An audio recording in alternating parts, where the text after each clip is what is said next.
아멘. 교회를 다닌다는 것, 그것은 교회에 소속해서 예수 그리스도의 가르침을 실천한다는 뜻입니다.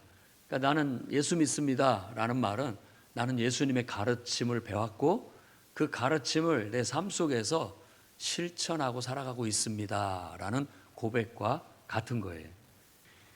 그렇게 사는 것이 우리에게는 행복이에요. 그게 행복이라고 믿고 살아갑니다. 그건 기쁨이고 내 삶의 가치고 의미예요. 그런 삶을 살아가는 사람들은 세상에 소금과 같은 가치가 있고요. 또 세상의 빛과 같은 그런 의미가 있게 되는 겁니다. 우리가 이렇게 예수님의 가르침을 실천하고 살아간다면 세상의 요구, 도덕과 윤리적인 요구, 그 모든 것보다 더 훨씬 뛰어난 그런 더 수준 높은 삶을 구사할 수가 있게 되는 겁니다. 그래서 예수님의 가르침을 한마디로 그럼 뭐라고 말하느냐라고 한다면 하나님의 임재가 내 안에 있어서 그 임재를 따라 하나님의 임재를 따라 내 삶을 하나님의 뜻대로 이렇게 다스리고 통치하고 순종하는 삶을 살아가는 것, 하나님의 임재를 실현하는 삶이라고 할 수가 있습니다.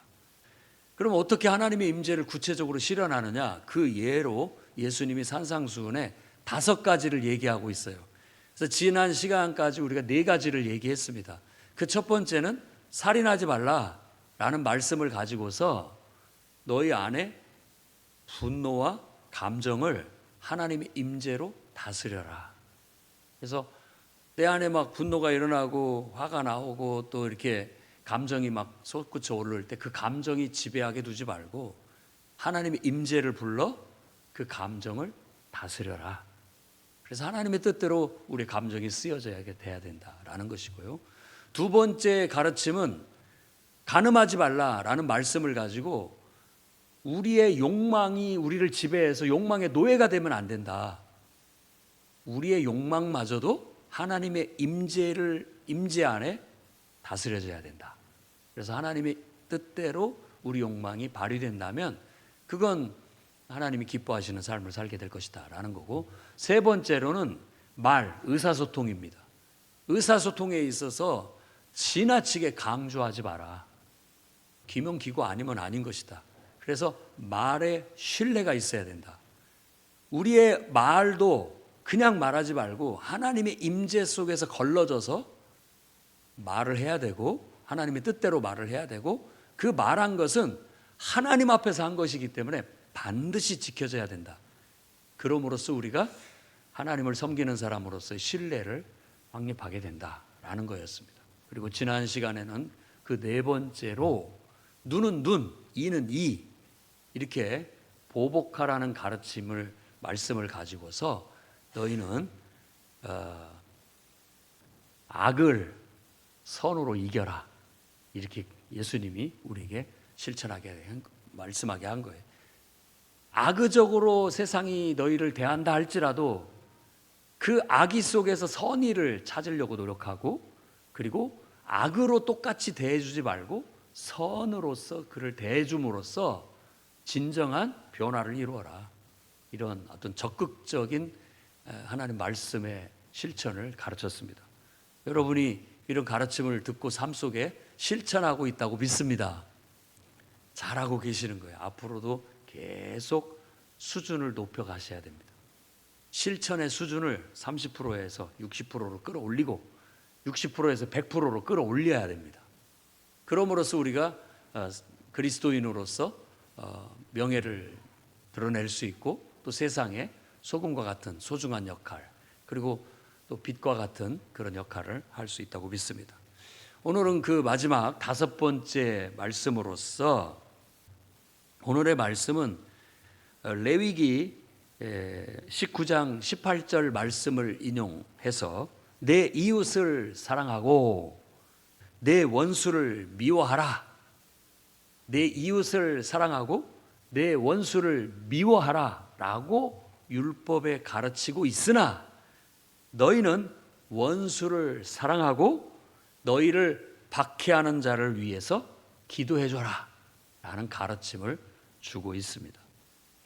그래서 이런 모든 말씀이 결국은 사랑과 관련된 것으로서 우리가 하나님의 임재를 구한다라는 것은 사랑과 공의, 정의와 공의이신 하나님의 본성을 닮은 우리 인간들이 하나님의 성품을 똑같이 드러내는 그런 삶을 살아야 되는데, 그런 삶을 살아가는 사람들로서 우리가 어떻게 하나님의 사랑을 세상에 실천하고 살아갈 것인가에 대한 가르침이라고 봐서 사랑 실천법이라는 제목으로 다음과 같은 말씀을 여러분에게 나누고자 합니다. 첫 번째는, 여러분, 사랑을 실천함으로써 세상을 변화시키시기 바랍니다.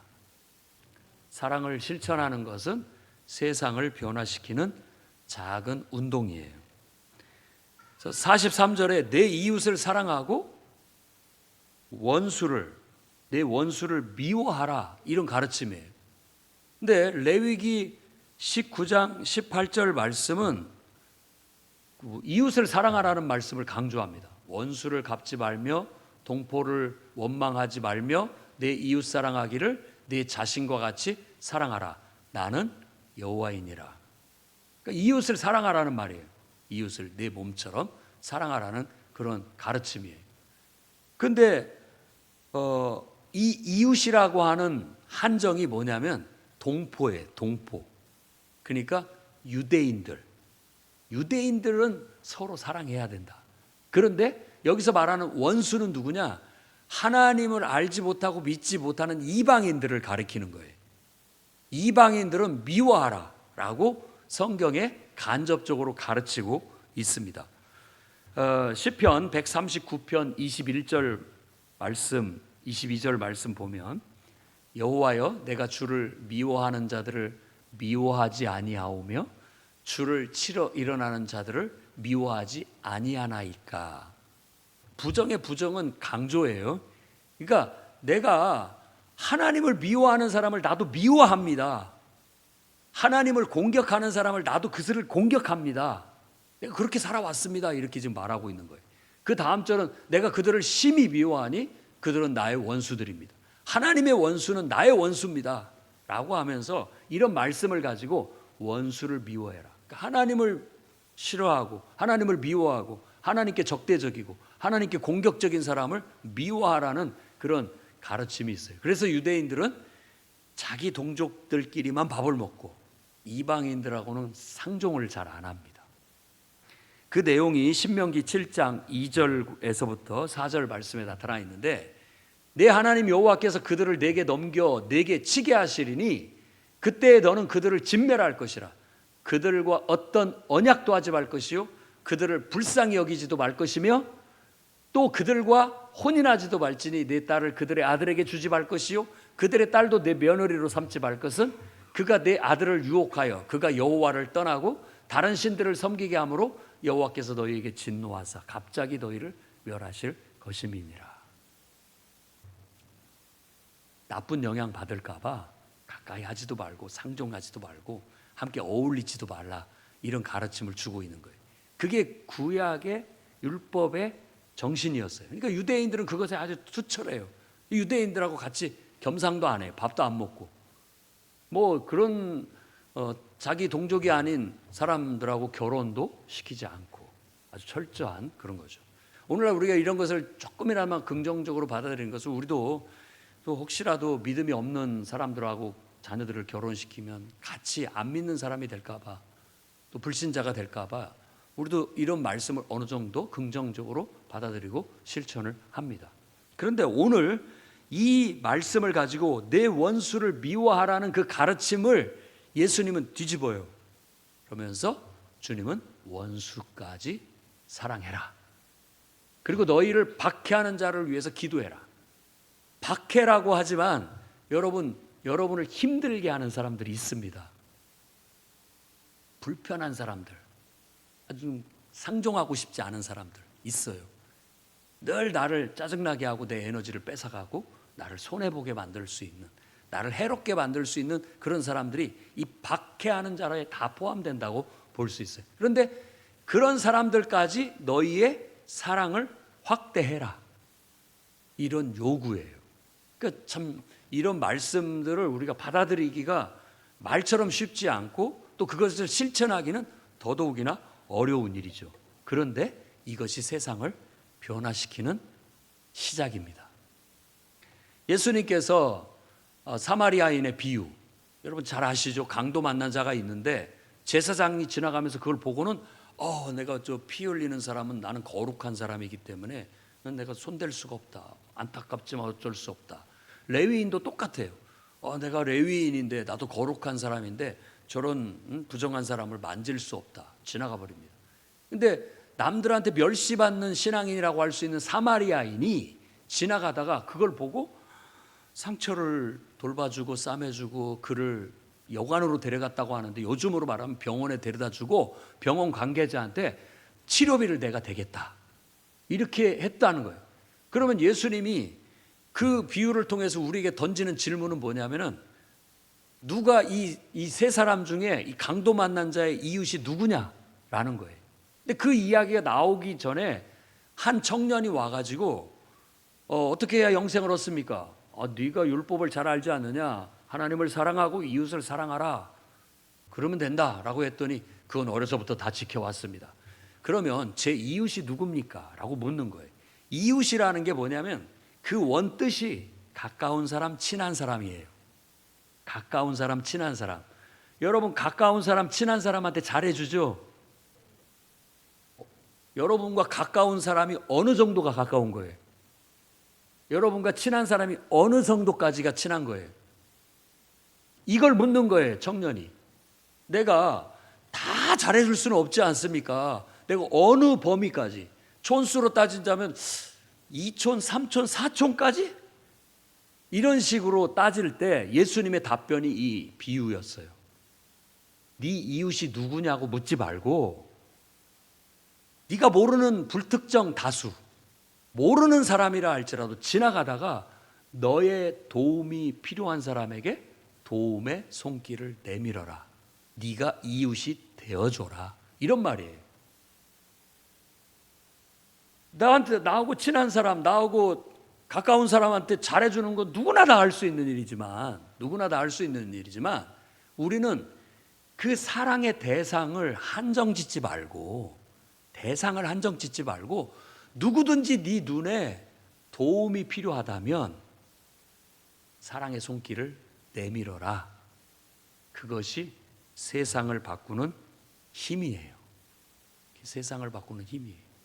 우리 그리스도인이 하나님을 믿고 예수 그리스도를 닮아가고 그리스도를 따른다고 하는데 이걸 배워서 실천해야 된다라는 것입니다. 여러분, 사랑의 실천은 세상을 바꾸는 힘이 됩니다. 아멘. 저 대학생 때 꼭 개강 파티, MT 이런 데 가면 노래를 시켜요.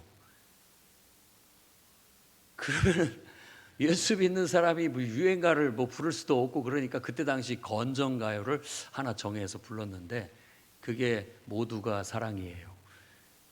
해바라기가 불렀던 모두가 사랑이에요. 사랑하는 사람도 많고요. 그 노래가 있습니다. 가사가 참 좋아요. 그래서 그냥 부르는데 지금 생각해 보면 그런 노래는 유행가가 아니라 복음성가예요. 딱 통기타에 요즘 우리가 좋아하는 7080이 좋아하는 그냥 복음성가, 건전가요였기 때문에 불렀습니다. 그게 85년도에 나온 노래인데 제가 이제 87년도에 대학 생활을 했으니까 그걸 부름으로써 이제 좀 모면을 했던 기억이 납니다. 그 뒤에 이제 군대 갔다 와서 불렀던 노래는 사랑으로, 그것도 해바라기 노래예요. 사랑으로. 영원히 변치 않은 우리들의 사랑으로 어두운 곳에 손을 내밀어 밝혀주리라. 이런 내용이거든요. 근데 이 양반이 이 모두가 사랑이에요 노래하고 그 다음 곡으로 이 사랑으로라는 곡을 작곡을 해놨어요. 음을 다 만들어놨어요. 근데 가사가 안 떠올라요. 그래가지고 몇 년을 묵혔다가 1989년도에 2월 27일에 서울특별시 강서구 공항동에서 부모가 없는 집에 부모가 없는 집에 없는 사이에 네 자매가 생활고로 인해서 음독 자살을 하게 된 사건이 대대적으로 방영이 되면서 5분 만에 가사를 썼다고 해요. 그게 어떻게 된 일이냐면 부모가 자식 딸만 넷이에요. 딸만. 자식 보는 앞에서 자식들이 많아가지고 너무 힘들다. 먹고 살기가 너무 힘들다. 왼수 같은 놈들 막 이렇게 한 것 같아요. 그러니까 큰딸이 야 우리가 너무 부모를 힘들게 하는 것 같다. 우리가 차라리 죽자 해가지고 약을 사다가 다 먹은 거예요. 부모가 퇴근하고 보니까 애들이 다 쓰러져 있는 거예요. 병원으로 옮겼는데 막내만 죽고 나머지 셋은 중태에 있다가 다시 회복해서 살아났어요. 여러분 부모들도 자식들 앞에서 함부로 말하면 안 됩니다. 철없는 애들이 무슨 짓을 할지 어떻게 합니까? 그 내용을 듣고 너무나 안타까운 마음에서 막 작사가 되기 시작했는데 그때 이 사랑으로라는 노래 가사말을 하고 89년도에 그 노래를 발매를 했습니다. 아 영원히 변치 않을 우리들의 사랑으로 어두운 곳에 손을 내밀어 밝혀주리라. 누군가는 손을 내밀어야 된다라는 것이죠. 근데 우리가 쉽지 않죠. 우리는 친한 사람, 나한테 잘해주는 사람한테 잘해주기가 쉽고 그 사람한테 친하게 하고 싶죠. 안 그래요? 저도 그렇죠. 내가 좋아하는 사람, 내가 나한테 기쁨을 주고 유익을 주는 사람이 한번 만나자고 하면 막 기대되고 빨리 나가고 싶고 만나고 싶고 시간을 보내고 싶고 그렇죠. 그런데 여러분을 불편하게 하고 힘들게 하고 또 여러분의 에너지를 빼가고 여러분들의 삶을 갉아먹는 듯한 그런 느낌을 주는 사람이 한번 좀 만나자, 얘기 좀 나누자, 힘들다 어쩌다 그러면은 아휴 어떤 부실을 대서라도 피하고 싶고 그렇죠? 피하고 싶고 아 쟤하고 있으면 내 에너지가 뺏겨서 안 되겠어 힘들어 죽겠어 자꾸 피하려고 하고 그런 것이죠. 요즘 현대사회가 그렇습니다. 그런 사람들은 또 세상에 자신이 없기 때문에 또 나서려고 하지 않고 힘들면 자꾸 안으로 이렇게 고립됩니다. 송파 세모녀 사건도 바로 그런 문제였던 것이죠. 사람 만나고 싶지가 않아요. 사람들이 다 자기를 부담스러워하니까 또 그런 거로 보이고 싶지 않고 사람들도 그걸 불편해하니까 안 어울리려고 해요. 그러다 보니까 죽은지도 몰라요. 그런 사회, 문명은 발달하고 다 삶의 수준은 높아졌지만 그 수준이 높아졌다는 것은 유지비가 많이 드는 뜻이에요. 도시 생활에서 유지비를 갖지 못하면 그 생활을 못해요. 아무리 문명이 발달하면 뭐합니까? 잔인한 사월이죠. 그냥 잔인할 뿐이에요. 세상은 다 잘 나가는데 나만 뒤처지는 사람처럼 보이는 것이죠. 그런 사람에게 우리는 손을 내밀어야 된다 라는 예수님의 적극적인 가르침이에요. 적극적인 가르침. 그것이 세상을 바꿀 수 있다. 분위기를 바꿀 수 있다 라는 건데 부담스럽죠. 말하는 저도 실천하기가 힘들고 어렵고 여러분들도 그걸 알지만 사실 그걸 하기는 쉽지 않은 일이라고 볼 수 있습니다. 그런데 우리는 이제 예수 믿는 사람이고 나를 위해 살지 않고 내 안에 하나님의 임재가 있고 주님이 가르치심을 받은 대로 실천하는 사람이기 때문에 나에게 초점을 맞추지 않고 주님께 초점을 맞추는 거예요. 나를 힘들게 하고 내가 볼 때 옳고 그르고 이런 기준이 아니에요. 주님이 하라고 하시면 합니다 라는 마음으로 사는 게 하나님의 임재를 실현하는 사람이에요. 그러면 네 원수 사랑해줘라. 적어도 그 사람의 필요는 채워줘라. 필요는 채워줘라. 기본적인 건 해줘라. 그게 부모의 사랑이죠. 부모가 자식들을 혼내고 나무래도 밥은 먹이죠. 빨래도 해주고 학비도 대주고 해줄 거 다 해주면서 뭐라고 하는 거잖아요. 그게 하나님이다. 하나님은 선인과 악인에게 똑같이 해를 비춰준다. 뭐 나쁜 놈이라고 해서 해를 가려버리고 비도 마찬가지다. 똑같이 필요하기 때문에 의인이든 악인이든 똑같이 비도 내려주신다. 줄 거 다 주면서 꾸중할 거 꾸중하고 혼낼 거 혼내고 바로잡을 거 바로잡아 가신다. 그게 하나님의 공의고 그게 하나님의 사랑이다. 그러니까 우리가 배워야 할 하나님의 속성, 하나님이 온전하신 것처럼 우리도 온전해야 되겠는데, 하나님의 우리 마음속에 우리는 하나님의 형상을 품었잖아요. 우리를 하나님 형상대로, 그러니까 우리는 하나님의 자녀라고 할 수 있고 하나님을 닮았어요. 그 닮은 게 뭐냐면 하나님의 공의와 사랑을 닮았다는 거예요. 그래서 부모의 사랑은 하나님을 닮았습니다. 딱 닮았어요. 영혼의 혁명을 일으키는 성령이라는 김지철이라는 사람이 쓴 책 속에 한 일화가 소개되고 있는데, 어느 어머니가 자녀를 키우면서 쓴 글이라고 소개하고 있습니다. 엄마가 되고 나니 왜 그렇게 눈물이 많아지는지. 이제야 조금은 부모님의 마음을 헤아릴 수 있을 것 같다. 요즘 아이가 자주 아프다. 이틀째 계속 열이 나고 기침을 하면서 토하고 콧물도 계속 흘러나와서 코밑이 헐었다. 그런 아기를 보고 있노라면 차라리 내가 아팠으면 좋겠다는 생각이 든다. 아파서 끙끙거리는 아기를 돌보느라 밤새 잠을 설치고 아침이면 피로를 느낄 겨를도 없이 우리 아기 숨 잘 쉬도록 코가 뚫리는 방법을 찾아본다. 그러면서 우리를 사랑하시는 하나님 마음도 이렇겠지라고 생각해 본다. 아이를 키우면서 하나님의 마음을 더 많이 알아가는 나 자신을 보면서 주님께 감사하는 오늘입니다라고 글을 썼어요. 부모의 마음이 곧 하나님 마음이에요.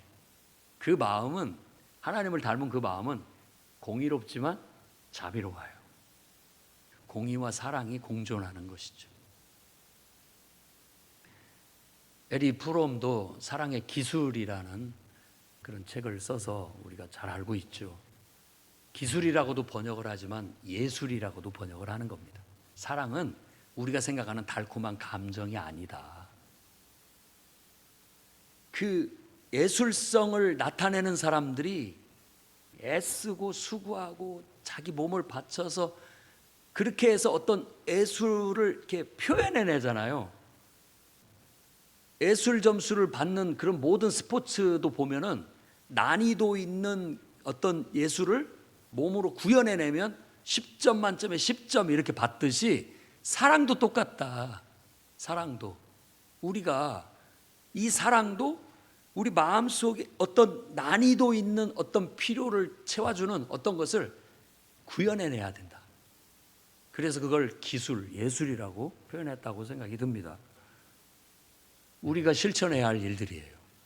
우리가 하나님을 사랑한다, 기독교의 정신은 사랑이다 라고 말만 할 것이 아니라 여러분 예술 작품을 만들어야 돼요. 여러분의 삶에 사랑이라는 기술을, 난이도 있는 기술을 10점 만점에 3점이라도 6점이라도 10점이라도 표현해내야 된다라는 거예요.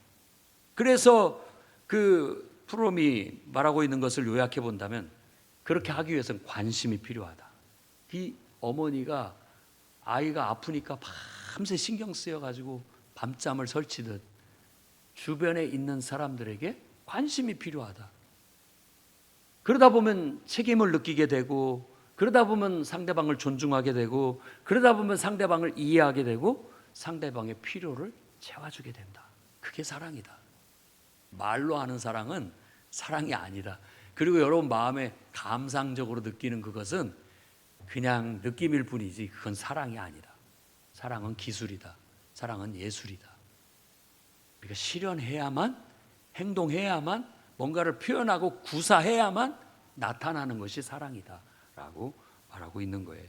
그 사랑이 바로 우리를 변화시킬 수 있고 세상을 변화시킬 수 있는 힘이 됩니다. 예수를 믿는다는 것은 바로 그 사랑을 실천하기로 결단한 사람들인 것이고, 그것을 어떻게든지 구사하려고, 사랑의 기술을 자꾸 구사하려고 실천하는 사람이다 라고 말씀드리고 싶습니다.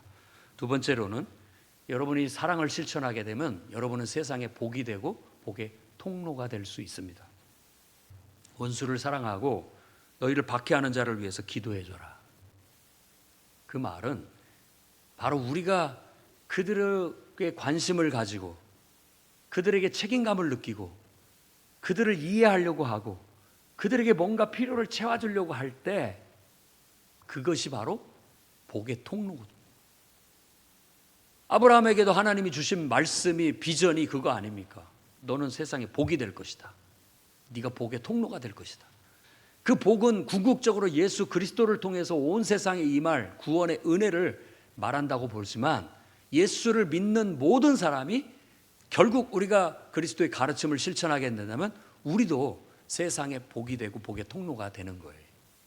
여러분 누군가한테 자꾸 관심이 가고 신경이 쓰이고 좀 뭔가 도와줘야 되겠다라고 느낀다면 여러분은 지금 복입니다. 그리고 복의 통로의 역할을 하고 있는 거예요. 그들에게 손길을 내밀기만 한다면 그 손길은 복의 통로가 돼서 흘러 들어가게 될 거예요. 그래서 사람들이 그것으로 인해서 살아나요. 그것으로 인해 세상이 변화되게 된다라는 것입니다. 신명기 15장 11절 말씀 보면 땅에는 언제든지 가난한 자가 그치지 아니하겠으므로 내가 네게 명령하여 이르노니 너는 반드시 내 땅 안에 내 형제 중 곤란한 자와 궁핍한 자에게 내 손을 펼지니라. 내 손을 내밀어라. 내 손을 내밀어라. 네가 좋아하고 친한 사람에게만이 아니라 너의 도움이 필요한 불특정 다수에게 손을 내밀어라 라고 말하고 있는 거예요. 유대인들 자기 동족에게만 사랑을 베풀던 유대인들에게는 이방인들에게 손을 내밀어라는 말은 그건 아주 충격적인 가르침이었던 것이죠. 오늘 여러분들에게도 친한 사람한테만 잘해주지 말고 왼수 같은 사람들한테도 잘해줘라. 너희를 힘들게 하고 고통스럽게 하는 사람에게도 잘해줘라 라는 말은 우리도 똑같이 충격적으로 받아들일 수 있는 것이 될 수도 있다라는 생각이 듭니다. 하지만 그것이 복이 세상에 내가 복으로서 존재하는 것이다. 그것이 내가 세상에 복의 통로가 되는 역할을 하는 것이다 라고 믿으신다면 여러분들이 손을 내밀어 사랑을 실천하시기를 주의 이름으로 축원합니다. 세 번째로는 여러분 사랑을 실천함으로써 우리는 세상에 본이 될 수가 있습니다. 예수님의 말씀이 마태복음 5장 16절에 너희 빛이 사람 앞에 비치게 하여 그들로 너희 착한 행실을 보고 하늘에 계신 너희 아버지께 영광을 돌리게 해라 라고 말하고 있지 않습니까? 우리가 그리스도의 가르침을 받아서 꼭 나하고 친한 사람이 아니라 누구든지 길을 가다가도 도움이 필요한 사람이 있거나 또 내가 우연히 본 사람이라도 도움이 필요한 사람이 있거든 손을 내밀어 도움을 주십시오. 그러면 여러분은 세상에 빛이 되는 겁니다. 우리끼리만 이렇게 하면 등불을 켜서 말 안에 그릇 안에 이렇게 덮어놓는 것과 같아요. 그 안에만 밝지 바깥에는 어둡잖아요. 불을 밝히는 목적은 뭐냐? 높이 들어서 그 빛이 더 어둠을 많이 밝힐 수 있게 하려는 것이다 라는 의미의 말씀인 거예요.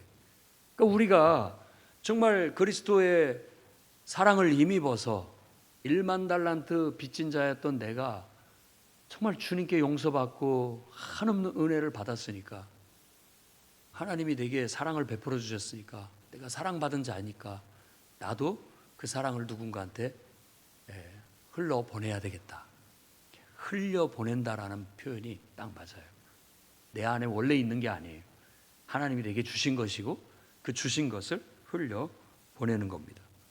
그래서 여러분들이 할 수만 있다면 여러분 스스로가 나한테 득이 되는 사람, 해가 되는 사람 가리지 않기를 바랍니다. 여러분 스스로가 좋은 사람, 나쁜 사람 가리지 않기를 바랍니다. 좋든 나쁘든 하나님이 도움의 손길을 내밀어라고 하면 그냥 하는 거예요. 나에게 맞추지 않아요. 하나님께 맞추지. 그래서 우리 마음속에는 우리가 하나님의 임재를 실현한다는 건 하나님이 하라고 하니까 합니다. 이런 마음이 더 순수하고 온전해요. 내가 하고 싶어서 하고 하기 싫어서 안 한다가 아니에요. 그건 더 사사롭고 인간적인 것이죠. 오히려 내가 좋든 싫든 옳든 그러든 하나님이 하라고 하시니까 합니다. 것이 훨씬 더 순수하게 하나님의 뜻을 실천하는 것이 될 수 있다고 생각해요. 그래서 할 수만 있으면 여러분들이 많은 사람들에게 여러분 호의적인 태도로 대하시고 도움이 필요한 사람에게 도움의 손길을 내밀되 여러분들한테 유익이 되지 않고 여러분이 손해를 보고 피해를 보고 시간을 뺏기고 에너지를 뺏기고 물질을 낭비하는 것 같은 그 일을 하십시오. 그것이 사랑의 기술입니다. 그거 아니고 말로만 하는 건 돈이 안 들어요. 아무 손해도 안 봅니다. 그건 사랑이 아니에요. 성경의 가르침으로 본다면 진정한 사랑은 내가 힘든 것이고요. 내가 손해를 보는 거고, 진정한 사랑의 기술은 불편한데 해내는 거예요. 힘든데 해내는 거예요. 부모가 자식을 사랑하듯이, 하나님께서 우리를 사랑하셨듯이 우리가 그렇게 한다면 우리는 세상을 변화시킬 수 있고, 여러분은 세상에 복이 되고 복의 통로가 될 것이고, 여러분들이 세상에 등불이 돼서 하나님을 널리 드러내게 될 줄로 믿습니다. 그런 삶을 함께 실천해 나가기를 주의 이름으로 축원합니다. 기도하겠습니다. 거룩하신 주님, 오늘 또 하나님의 위대한 가르침을 받습니다. 우리의 본성이 하나님의 말씀을 실천하기 힘들어하지만 그래도 우리는 우리의 본성을 따라 살지 않기로 결단했고, 예수님의 가르침을 따라 성령의 인도함을 따라 순종하기로 결단하였사오니 주의 성령이 내 안에 강력하게 영향력을 나타내 주셔서 사랑을 실천할 수 있는 그런 성도들과 교회가 될 수 있도록 축복해 주옵소서. 구체적인 삶의 환경 속에서 각자의 삶의 사명을 감당하여 세상을 변화시키고 세상의 복의 통로가 되고 세상의 빛이 되게 주시옵소서. 예수님 이름으로 기도드립니다. 아멘.